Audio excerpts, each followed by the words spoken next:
Officer fun justitie के निगरानी में सिपाही जो है नारकोटिका ब्रिगाद का नशीली दवा रद्द किया है क्राका पर देहात पारा में। ये नशीली दवा कब्जा में लिया गया था begin December 2025 से midden maart 2026 के बीच में। ये बड़ा रकम काफ़ी तादाद में कोकाइन, मारवाना, हश, एक्सटीसी, मेटाम और केटामीन जो पाया गया। मिलाकर 3 टन किलो 100 मिलीलीटर ड्रग्स नुकसान किया गया। याक्सी के साथ क्रिमिनलिटेट और ड्रग्स हैंडल को दूर करना चाहिए सूरीनाम में और जनता के हिफाजत और सुरक्षित रखना चाहिए। 3 सूरीनामse banken je overeenkomst किए है ओपनबार मिनिस्ट्री के साथ ये schuldwitwassen के बारे में जो साल 2018 का है। हाकरिंग बैंक 166.000 euro भरेंगे। फीना बैंक और द सूरीनामse बैंक अलग अलग 124.500 euro भरेंगे। अप्रैल 2018 में ये 19,5 मिलियन euro beslag में लिया गया था Schiphol पर।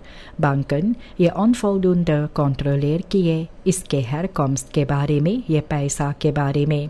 कोई सबूत नहीं है कि जानबूझकर ये हुआ है और ये पैसा वापस दिया जाएगा। हाकरिंग बैंक एनफे ये regeling तय की है ओपनबार मिनिस्ट्री नीदरलैंड के साथ ये geld zending के बारे में जो 2018 का है। बैंक 166.000 euro भरेंगे ये जाक को afsluit करने के लिए। उसके बाद ये पैसा वापस दिया जाएगा। ये 3 मिलियन euro के बारे में जिक्र हुआ।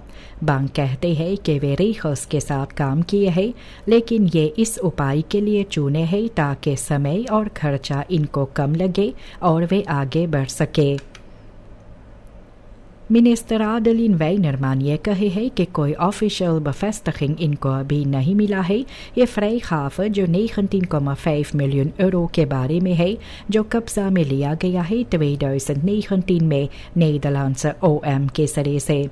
इंटेंसिव gesprekken बातचीत हो रहा है सूरीनामse banken, द सेंट्रल बैंक और द नीदरलैंडse autoriteiten के साथ। सरकार ये भी सावधानी के साथ इंतजार में है ये कॉन्क्रीट स्थापन के बारे में। जनता को कहा जाता है स्पेकुलेशंस नहीं करने के लिए और ऑफिशियल इन्फॉर्मेशन जानकारी को फॉलो करने के लिए। Het ministerie van Landbouw, Veeteelt en Visserij ये एक ट्रेनिंग रचाए थे beginners के लिए pluimvee सेक्टर में। ये cursus जो है 2 से लेकर मार्च के 6 तारीख 2026 था। Deelnemers को huisvesting, voeding, verzorging और ziekten bij kippen इसके बारे में सिखाया गया और भी praktijk locaties पर वे गए। LVV का कहना है कि ये ट्रेनिंगन के साथ और किपन लोकल प्रोड्यूसर करने के लिए और इंपोर्ट पर कम निर्भर होने के लिए। ये प्लान जो है ये ट्रेनिंगन को सभी देहातों में और रिसोर्टन में रचाने के लिए नौजवानों को उत्साहित किया जाता है इस सेक्टर में काम करने के लिए। फेहापे पार्लियामेंटारियर महेंद्र जोगी का कहना है कि गुजारिश जो ओपनबार मिनिस्ट्री किए है एक्स मिनिस्टर रियाद नूर मोहम्मद के बारे में खोजबीन कराने के लिए तो पार्टी का नाम उछाला जाता है और नुकसानी होता है। वे कहते हैं कि इसके कहने से ये कसूरवार अभी तक नहीं है और ऑनरेस्ट फेहापे के अंदर में है। इसके कारण जोगी कहते हैं कि और नुकसानी भी हो सकता है और बदनामी भी हो सकता है अगर दूसरे पुराना मिनिस्टर्स के बारे में खोजबीन होगा। पार्टी कहते हैं onderzoek को वे ondersteun करेंगे और कानून अपने काम करेंगे। VHP-fractieleider Aziz Gayadin de Nationale Assemblée में सवाल किए है ये भी wijziging राद van toezicht जो सेंट्रल बैंक van Suriname का है इसके बारे में। इनके कहना अनुसार onduidelijk है कि ये कानून अनुसार हुआ या नहीं क्योंकि एक बस्तांड रात ये 5 साल के लिए बनुम किया गया है। wijzigingen ये मिसीफ के जरिए से किया गया है। इसके साथ ये नया रात अच्छी तरह से काम नहीं कर पाएंगे और मुमकिन है कि onzekerheid भी बैंक के अंदर होगा। PL-fractieleider Bronto Somoharjo कहते हैं debat uitstel करने से ये rechtelijke macht के बारे में तो विश्वास rechtsstaat में घटता है, दबाव में पड़ जाते हैं। इनके कहना अनुसार पार्लियामेंट एक अच्छा सुनहरा मौका गंवाते हैं इसके बारे में।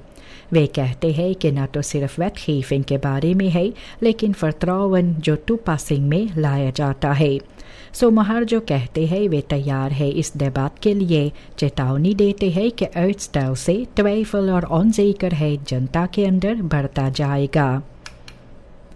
लायंस क्लब परवानी मार्च के 17 तारीख 2026 अपने 40वीं जयंती जो मनाते हैं। क्लब प्रेसिडेंट शैनन लियोंग आसान ये कहे है कि ऑर्गेनाइजेशन ये साल 1986 से एक belangrijk rol इनका है gemeenschapsdienst में, और कहते भी है कि bijdrage charter members, leden और पार्टनर्स का ये opgebouwde traditie जो मदद के लिए है और inzet के लिए। इनके कहना अनुसार ये मिसी वी सर्फ एक्टिवेल है, युबिलियम ये एक स्टिमुलेंस है फर्न्यूड एनर्जी के साथ आगे बढ़ने के लिए।